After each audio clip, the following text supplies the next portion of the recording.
ይሄኛው ኢትዮጵያዊ ቅዱስ ያሬድ የተወለደው አክሱም ነው። አባቱ አብዩድ ይባላል። እናቱ ክርስቲና ትባላለች።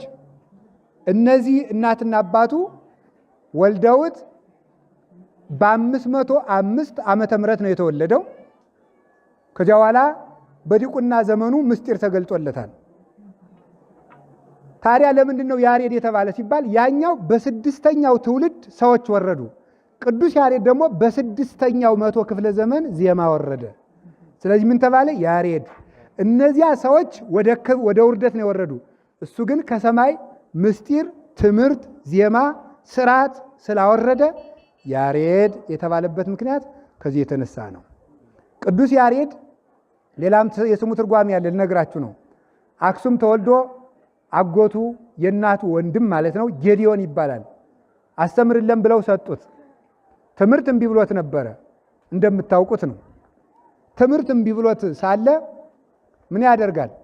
አጎቱ ጨክኖ ይገርፈዋል። ጨክኖ ሲገርፈው እሱ ይሰቀቃል። ከዛ በኋላ ጠፍቶ ሄደ፣ ዱላው ሲመረው። ግን የመምህር ዱላ በረከት ነው ይባላል። መምህራን ለደቀ መዛሙርታቸው በረከት የሚሰጡት አንድ በዳረጎት አንድ በለበቅ ነው አሉ።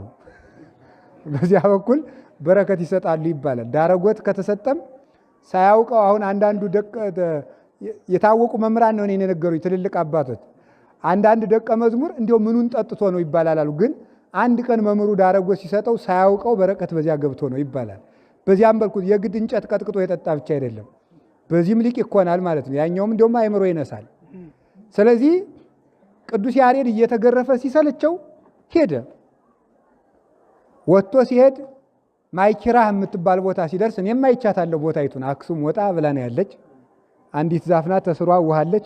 ብፁዕ ቅዱስ አቡነ ጳውሎስ ቤተክርስቲያን ያሬድ ቤተክርስቲያን አሰርተውባታል። እስከዚያ ድረስ ብላ ምንጭ ነበረች። እንዲሁም የኢትዮጵያ መከራችን አሁን ፖለቲካና ዘረኝነት አባልቶ ገደለን እንጂ የኢትዮጵያ ሊቃውንቱ በዓመት እዚያ እንዲሰበሰቡ ተብሎ ነበር ቤተክርስቲያኑ የተሰራ። ማን ነው?